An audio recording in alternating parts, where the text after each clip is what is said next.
Alright, sorry about that, ladies and gentlemen. The video cut off, so I guess it's been broken off into two parts. It sucks. I like to do my videos in half, but, when you do too much filming on this camera, it does cut off. Like I said, at number 12, Sephiroth from Final Fantasy.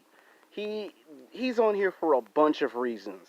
Now, what makes him a super badass supervillain is he was a genetic engineered super soldier in the world of Final Fantasy. If you ever played any of the Final Fantasy video games, or if you ever seen the animated movies of Final Fantasy, they created a character called Sephiroth, who basically was the answer to fighting the bad guys in a futuristic time, where he's got superhuman strength, superhuman speed, stamina, and fighting capabilities. And then one day an alien spacecraft crash on Earth, and somehow he ends up getting all these powers and becomes a superpowered super soldier who turns against the scientist that created him and made him into a super soldier, and he becomes obsessed with immortality and suffers from a split personality disorder.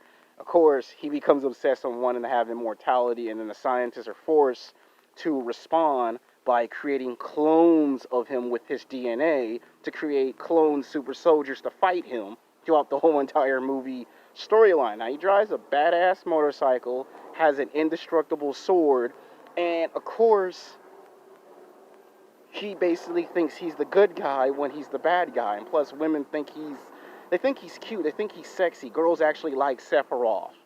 So I know some guys might be jealous because, Sephiroth might get more attention than you if you play Final Fantasy and the girl go, he's cute because he drives a badass motorcycle. So what better way to be a badass supervillain to have a big, powerful, indestructible sword, powers that you get from an alien, you're immortal, you're a super soldier, you drive motorcycles, and even though he's a bad guy, he still gets all the hot chicks. Can't be that bad of a bad guy, right? Coming in at number 11 is Palpatine, aka Darth Sidious from Star Wars. Now, what makes him into a badass supervillain is nobody suspected him was the Sith in the Star Wars movies. Yeah, I know people hate the Star Wars prequel films. I hear it all the time on the internet. People hate the prequels, love the trilogy. Some people even believe. Now, their opinion on the prequels have changed since we have the introduction of the Star Wars films for the sequel trilogy. Now, people want to accept the prequel trilogy. It's funny how it turns out like that. Palpatine, what makes him so dangerous is that the guy has power beyond human conception. Like, he has force lightning.